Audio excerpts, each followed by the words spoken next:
Greetings, and welcome to another episode of the Without the Dice podcast. First and foremost, on behalf of myself, Jarret Chaney, and my partner, Royal Miller, we'd like to thank everyone for your continued support and hope we can continue to grow our community together. Today's story was actually one of my first ones. I wrote it with the hopes of creating an animated adventure. I decided to share it with the hopes that you'll see its potential as well. It's entitled Tales of Rogart Patchwork, following a rat who must find his way to a better tomorrow despite the despair of war and grief that led to the downfall of his mischief.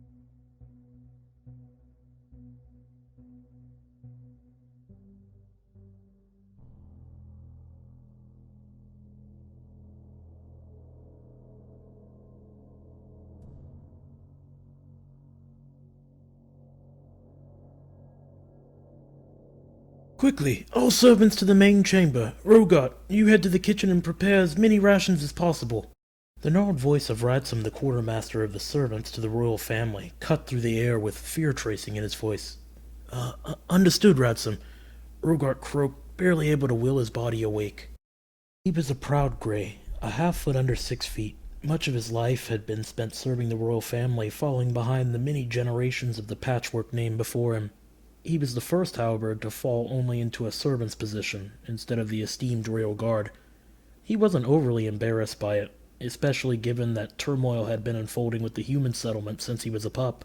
Of course, the people of Mischief always seemed to be at war with themselves in some way or another.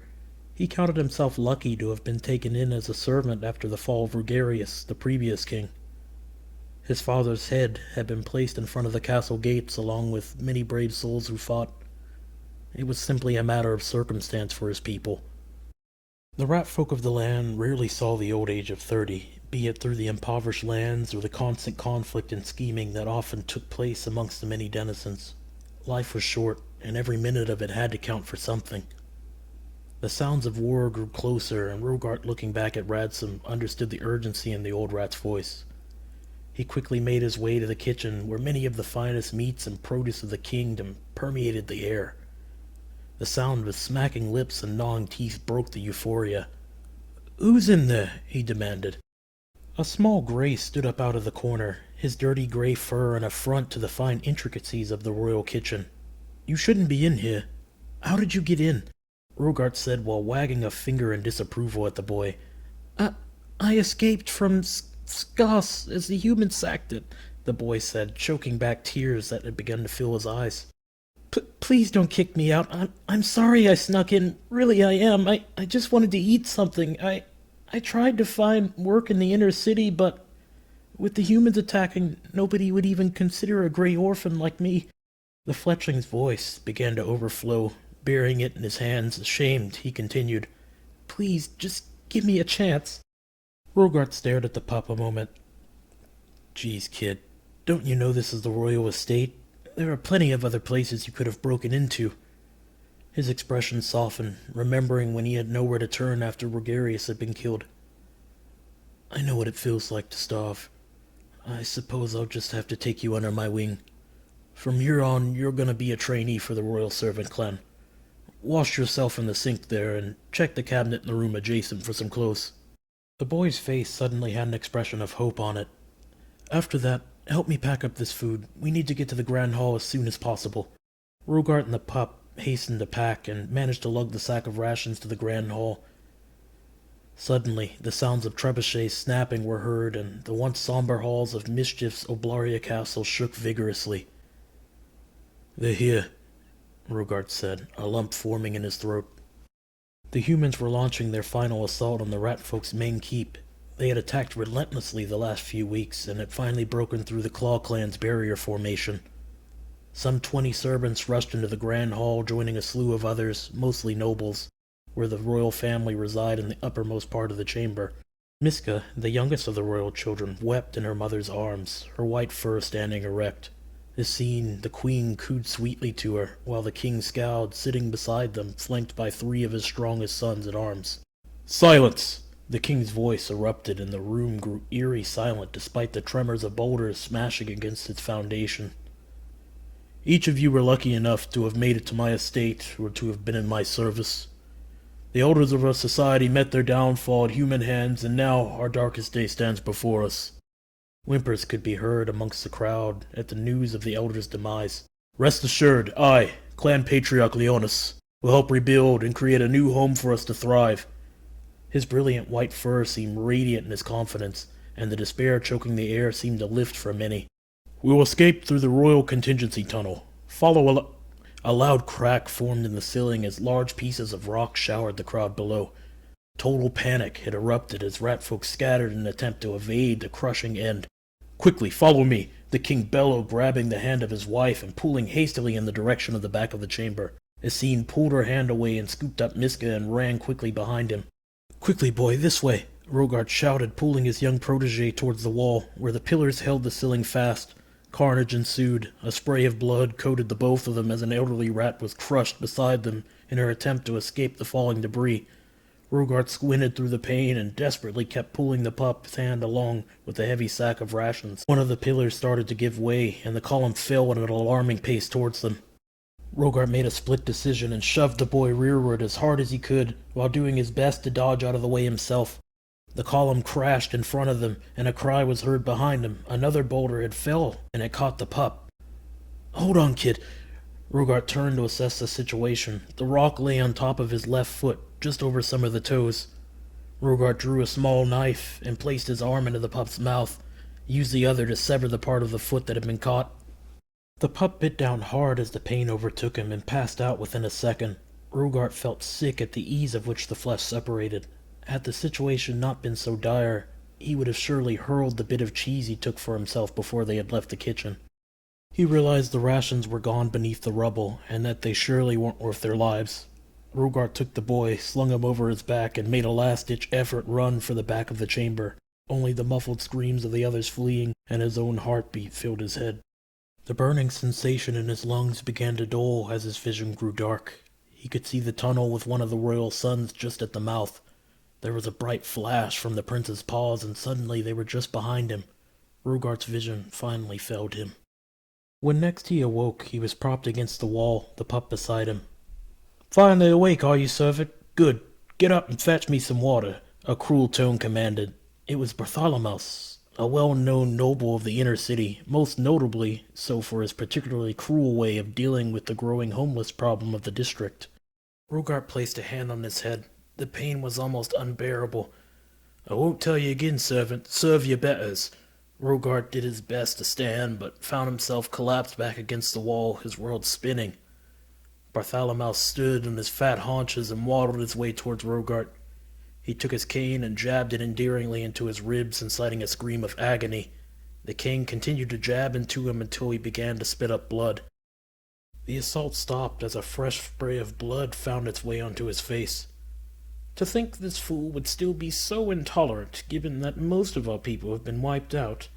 A white-furred warrior, now coated red, said, sheathing his scimitar. "My prince, this servant thanks you for your undeserved kindness." Rogart's head bowed, blood still coming up with every word he spoke. "Be calm, Rogart. Take this. It is a guarded secret of the Plague Clan, reserved only for our mightiest warriors." The prince grasped a bottle of crimson liquid attached to his belt and began pouring it into Rogart's lips. "Now rest."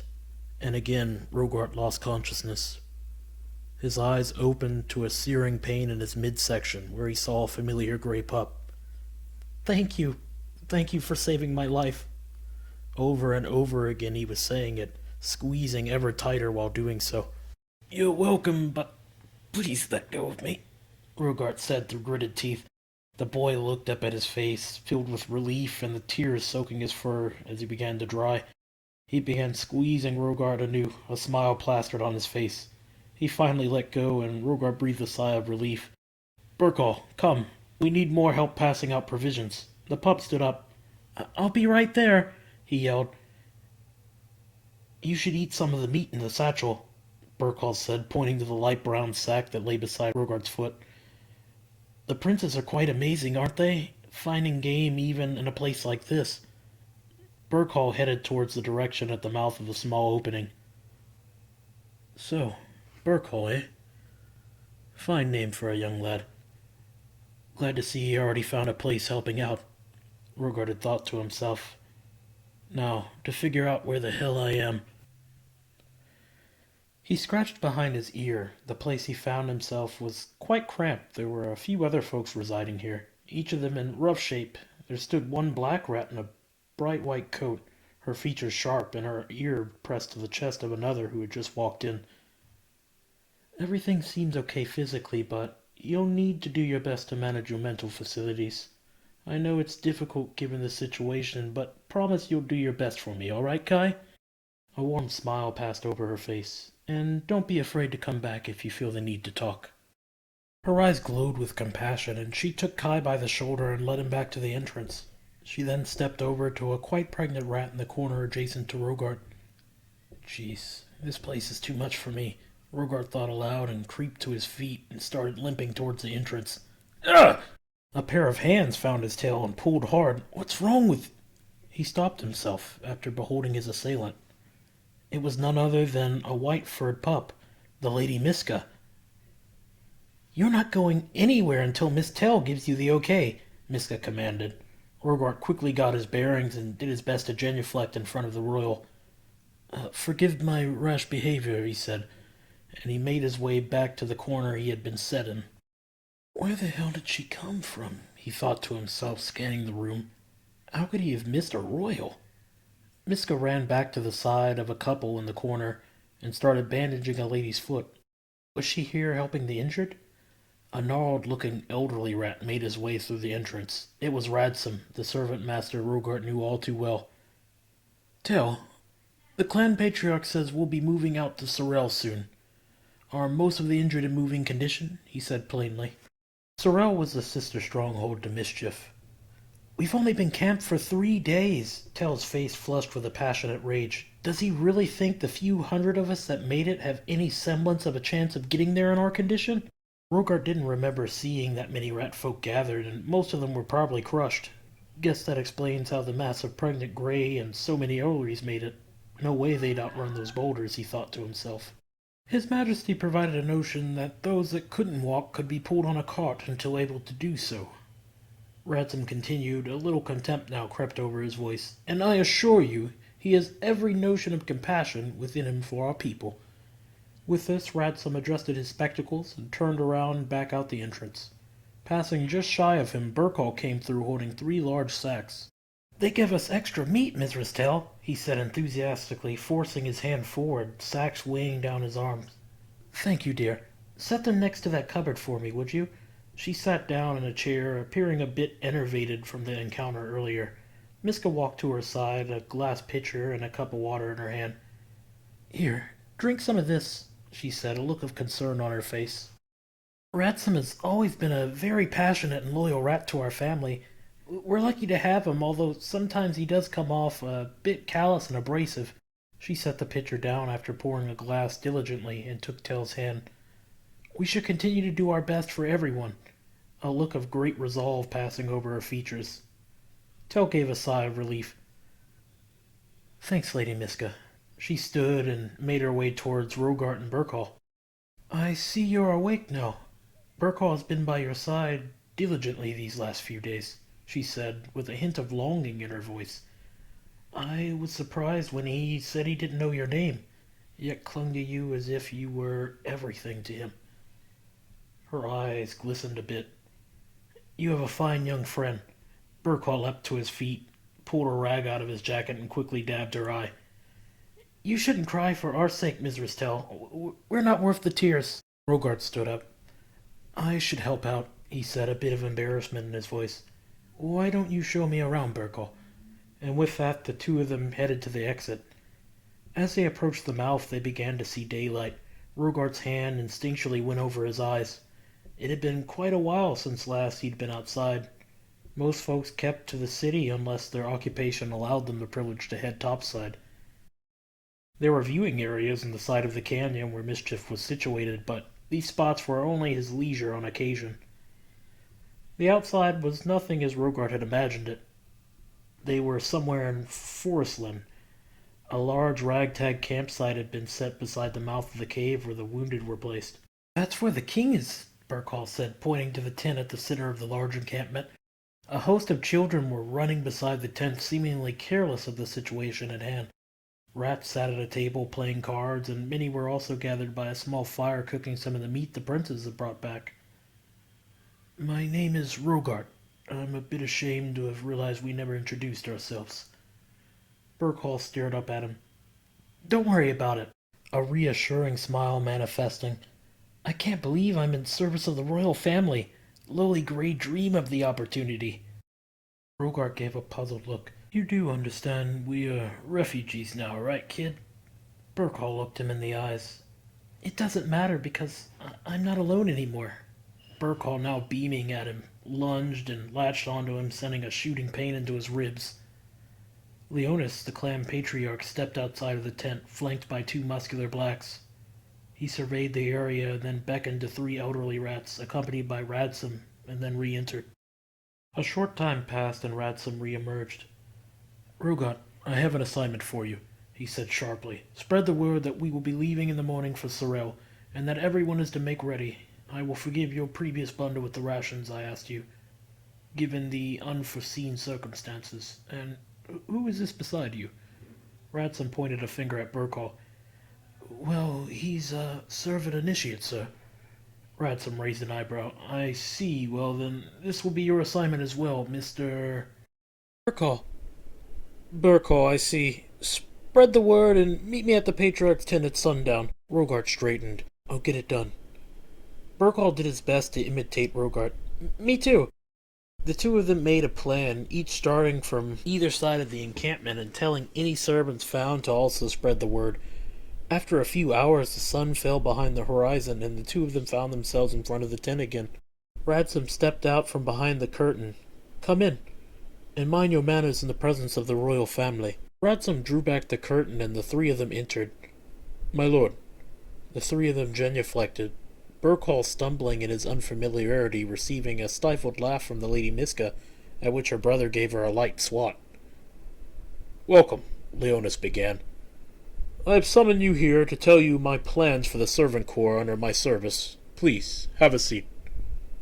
The king beckoned to an impressive set of chairs around a large table the family had been sitting at. I wonder when they had time to make this, Rogart had thought to himself. Radsome has a lot of faith in you, and that says quite a bit about your character, in my opinion.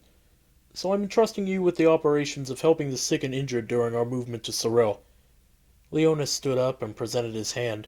A large ring bore the crest of Mischief, and Radsome reached over to kiss it. Rogart had always hated these formalities, but he reluctantly did the same. Burkhall seemed all too eager, and Rogart was surprised the child hadn't inhaled it in his fervor. I invite you to share a meal with us. Let us begin. At this, a group of Greys brought in plate after plate of meats and cheeses. Where did they get this? Rogart wondered aloud in disbelief. Radsome quickly elbowed him, sending another pain coursing through his body. Our people are generous, Leonis said with a forgiving grin. Eat your fill, and on the morrow we move out. After stuffing themselves with the best food Rogart had ever tasted, the three of them moved to the tent, set specifically for servants. We'll have a very early morning, said Radsome. I'll expect the two of you to give a brief and carry out the Patriarch's will. Radsome pulled off his spectacles and gestured to a stack of bedrolls in the corner. Grab a roll and be ready. Rogart couldn't have been happier to finally get some rest. After setting the two of them up, he lay down. I need to use the bathroom, Burkhall said a few minutes later. Rogart sighed. Actually, I think I need to go myself. The two of them made their way to the tree line just past the tents. You go behind that tree there, Rogart said, pointing to a particularly large oak. After a few moments, Rogart heard a yell, quickly lifted his trousers, and ran over to the other side of the tree where Burkhall sat pants down, pointing deeper into the forest. A figure darted in the other direction. It was a human, Rogart! The two of them quickly made their way to the main tent and spoke to the large guard stationed there. I see. We'll need to send out a hunting party. The large guard entered the tent and was greeted by yelling from the patriarch, who didn't appreciate being woken. After a moment, Leonis popped out in front and grabbed hold of Burkhall. Are you sure, boy? You saw a human? Burkhall's eyes had fear in them. Yes, sire, I'm sure. Rogart saw it too. and an affirmative nod was all it took. "Quickly, gather more men and find him," Leonis said to one of his escorts. At this, the shorter of the two darted off, and a few minutes later was accompanied by 15 other rats. They made a ragtag formation, and a large black rat bearing a cloak and a large badge stepped to its head. "Comb the area immediately. Bring back the perpetrator, preferably alive. Dismissed." The formation broke and the rodents scattered in each direction. Neither Rogart or Burkall were able to sleep with the adrenaline pumping through their veins. Were the humans coming to finish the job? Burkall looked particularly shaken by the experience. After a very long hour, the rats began to return. One of them, a thin, lanky black rat, came back with a human woman dressed in black garbs, a curved dagger placed against the small of her back, and rope binding her arms. "We caught this one skulking nearby, sire. She was well hidden. Too bad she didn't realize our noses can smell right past camouflage magics. Got talked pretty good, though." A larger black rat behind him had a bandage around his midsection.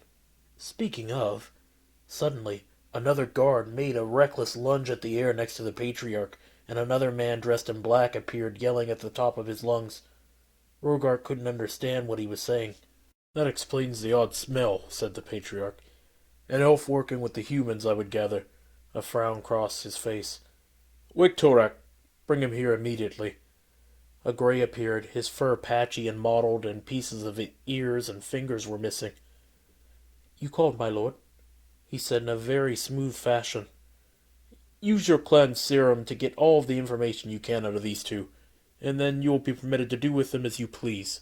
Torak stepped up to the woman and placed a hand under her chin and looked her up and down. "A fine specimen. I am elated with your gifts, my lord." Torak beckoned at the guards, and they escorted him out of sight. "Who was that?" Burkall asked.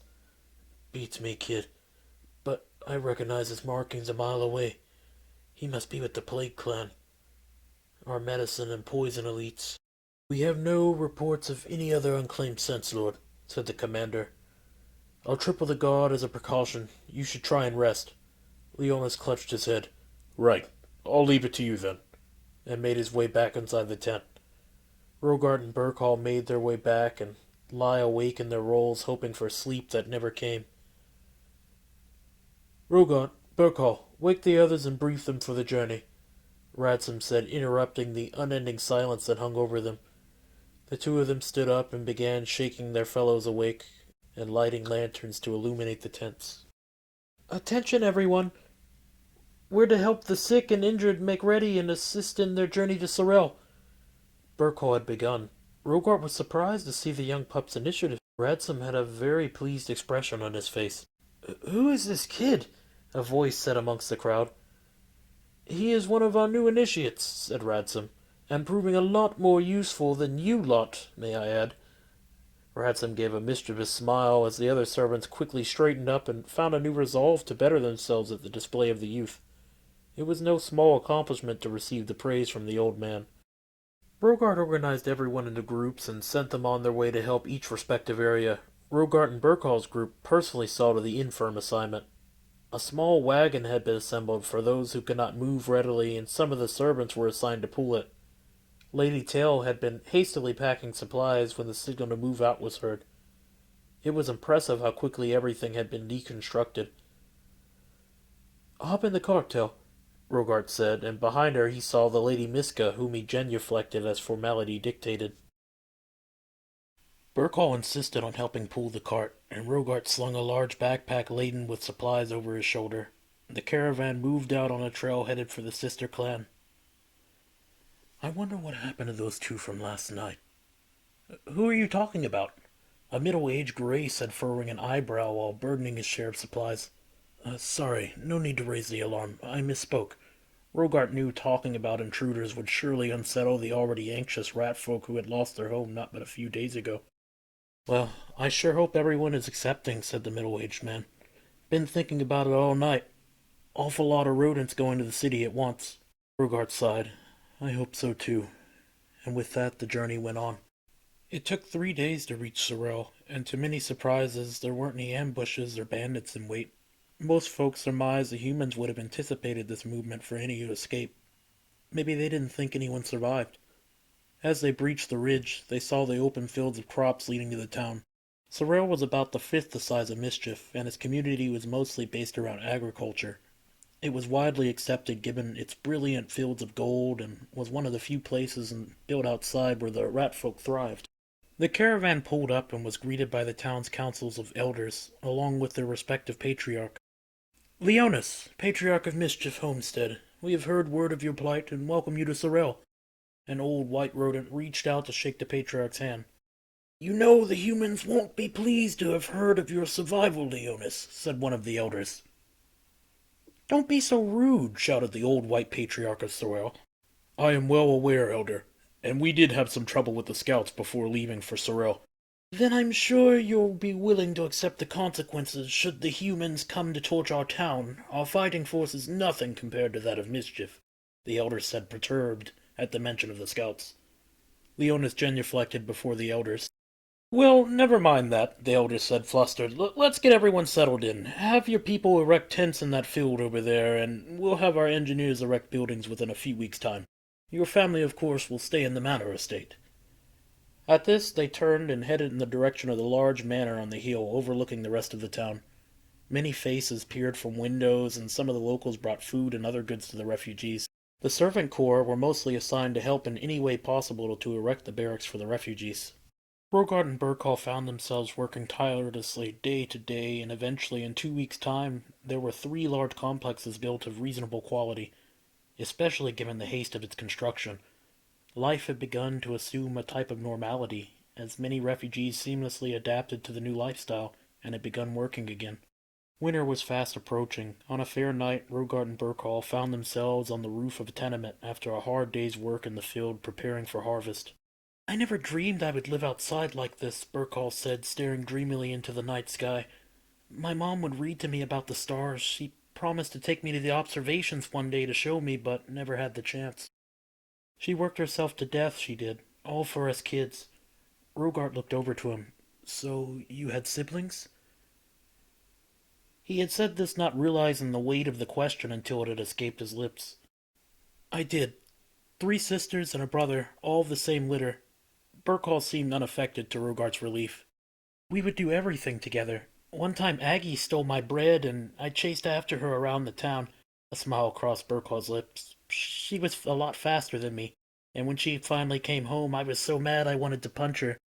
But before I could get a word out, she stretched her arms out with a small Bushka rat dog, cradled between them. He laughed. That Bushka was the best thing to happen to us kids. After a moment, Rogart stood up and grabbed Burkall's hand. Look at it all. It ain't so bad, is it, kid? A smile spread to both of their faces, and they continued into the night. The next day was warm. A brilliant golden hue graced the crops, signaling the time for harvest. The wind has a strange scent on it, Rogart thought to himself, and after a few hours a large army bearing the human kingdom sigil was seen cresting the horizon. The guards quickly told everyone to go back to their homes, and the royals and elders made their way to the entrance with a brigade of guards. As the army advanced, an orc rode closer on a chestnut mount wielding a large hammer. He stopped 20 yards from the gathering. I'm here as an envoy for the king. He wishes diplomacy, no bloodshed, a gruff voice pronounced. And we are ever willing, the head elder said. With that, the orc turned and strode off. A few minutes later, the king arrived carried on a palanquin by 6 servants, escorted by a small platoon of heavily armored guards. He was a particularly obese individual, wreathed in jewels and dressed in golden attire. If you'd be so kind to show me to your estate, he said, while gnawing on a mutton chop voraciously. The army made camp just outside the gate, and the guards kept close watch over them, occasionally exchanging slurs between them. You should be honored I was willing to come out here personally, the king began. Let's get straight to business. I mustn't miss my opera next week. Leonis scowled at the gall of this monster. He had had the nerve to order the slaughter of his people and then acts as if it wasn't of any particular interest to either party. First, we want the clan Patriarch of Mischief, who I understand escaped to this very city. Second, we want half of your harvest for the season as recompense for harboring the enemy. And last, I understand some of my scouts have been taken prisoner. The king twisted his mustache laden with grease from the mutton chop. "We don't sell out our kind, nor do I intend to starve my people," the elder said firmly. "Your scouts are alive enough and will be returned to you." "I think you misunderstood the situation," the orc said, pulling his hammer from his back. As he did so, all the guards in the room on both sides armed themselves, the air thick. "Now, Dorcam. No need to make a scene." The king raised his finger. "We'll settle for just the royal family, then." The elder stood from his seat. "We do not sell our people." At this, Leonis stepped forward. "My head alone should be enough, if that will keep you savages at bay." "I'll allot you 3 days to settle your affairs, at which point your life is forfeit to me." The king raised his hand, and his chair was lifted out the door and back to his palanquin. "Leonis, are you sure about this?" the old patriarch of Cyril muttered. "I don't think there's another way," Leonis said, a look of grim resolve on his face. "As long as my sons live on, I'm content." News spread fast, and there was an extreme unrest amongst the population. The humans had been constructing gallows just outside the gate. "Those cruel bastards," Rogart started. "They intend to strong-arm us and hang our patriarch right in front of the town." Burkall found himself in tears. I don't want Lord Leonis to die." Rogart pulled the boy close and embraced him. "None of us do." 3 days quickly passed, and tensions were without a doubt at breaking point. Leonis stood before the gate and was escorted up the steps to a platform built for him. Despite the guards' orders to the contrary, it appeared every ratfolk crowded the gate to support the patriarch, who bravely accepted this condition to save the town. The human king painfully made his way up to the platform and addressed the town. His words hang heavy with the exertion of climbing the stairs. "Let it be known that Patriarch Leonis is an honorable man, worthy of all of you that stand before us today. It begutters me to take his life in front of you, but my kingdom demands it, at the loss of life we have experienced in this ongoing struggle between kingdoms." The king began to mutter, only audible to Leonis and the executioner before him. "Leonis is honorable. Too bad I'm not." And he snapped his meaty fingers, and the rest of the royal family was brought onto the stage, each with a rope fastened around their necks and a gag shoved tightly into their mouths. "You bastard!" Leonis shouted as Asin and his 3 sons were brought just in front of him. A large man stepped forward with a great axe and cleaved the youngest brother in a brilliant arc. Leonis felt the tears welling in his face and an unbearable rage forming in his heart. "We had an accord, you fat bastard! We had an accord!" The king stepped over and removed the gag from Asin's mouth. Her screams were blood-curdling as the executioner made another swipe at the oldest son. The executioner then took the last son, and Asin by the scruff of the neck, and walked them towards the edge of the platform, raising them high for all to see.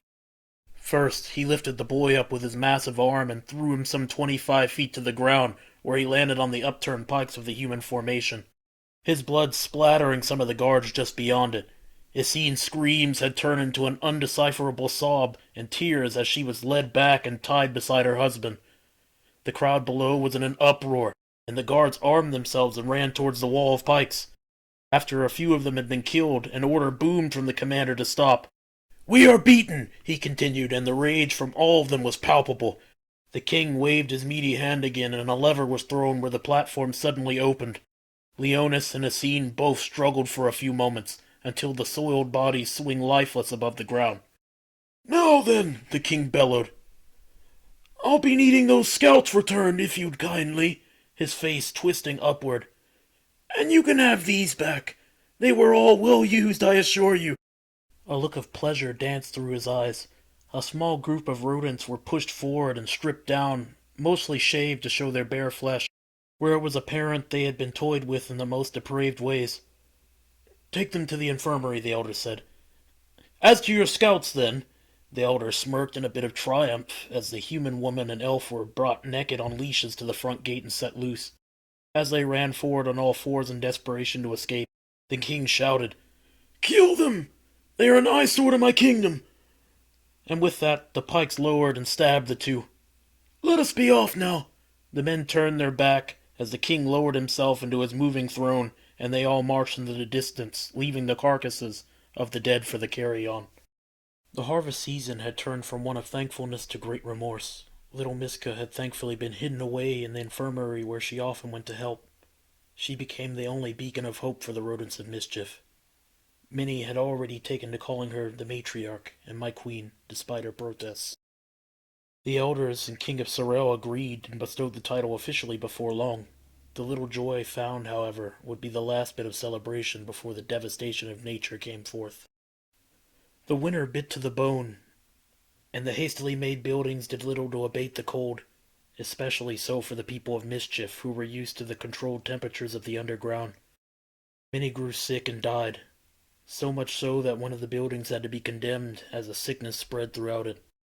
The medicinal herbs that could have mitigated the spread were in short supply, and the alternatives did little to cure the sickness.